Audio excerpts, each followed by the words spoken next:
నిజామాబాద్ నగరంలోని లిమ్రా గార్డెన్లో నగర ఎమ్మెల్యే బీగల గణేష్ గుప్తా మేయర్ నీతూ కిరణ్ తో కలిసి షాదీ ముబారక్ చెక్కులను పంపిణీ చేశారు. సీఎం కేసీఆర్ ప్రవేశపెట్టిన షాదీ ముబారక్ తో ఎంతో మందికి లబ్ధి చేకూరుతుందని ఎమ్మెల్యే అన్నారు. 400 మంది లబ్ధిదారులకు చెక్కులు అందించినట్లు తెలిపారు. టీఆర్ఎస్ ప్రభుత్వం చేస్తున్న అభివృద్ధి సంక్షేమ కార్యక్రమాలు దేశంలో ఎక్కడా లేవని అన్నారు.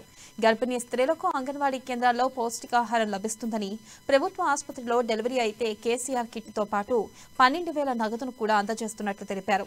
ఈ కార్యక్రమంలో కార్పొరేటర్లు, నాయకులు పాల్గొన్నారు.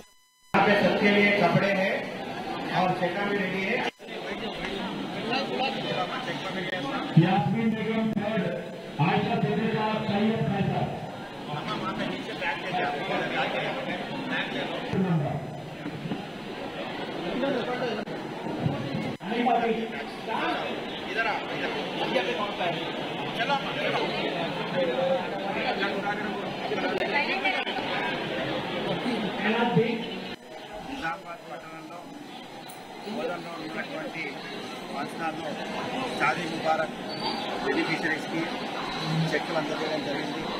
గౌరవ ముఖ్యమంత్రి కేసీఆర్ గారు పెట్టినటువంటి కళ్యాణ లక్ష్మి మరియు షాదీ ముబారక్ 51,000 రూపాయలతో మొదలుపెట్టి దాన్ని 75,116 నుంచి దాని తర్వాత 1,116 రూపాయలు చేసినటువంటి విషయం మనందరికీ తెలుసు. మరి నూతనంగా వివాహాలు జరిగినటువంటి సోదరి మనందరూ కూడా నేను శుభాకాంక్షలు తెలియజేస్తా ఉన్నా. వారందరూ కూడా నిండు నూరేళ్ళ అవసరం ఉండాలని చెప్పేసి, అదేవిధంగా నిజామాబాద్ ప్రజల తరఫున గౌరవ ముఖ్యమంత్రి కేసీఆర్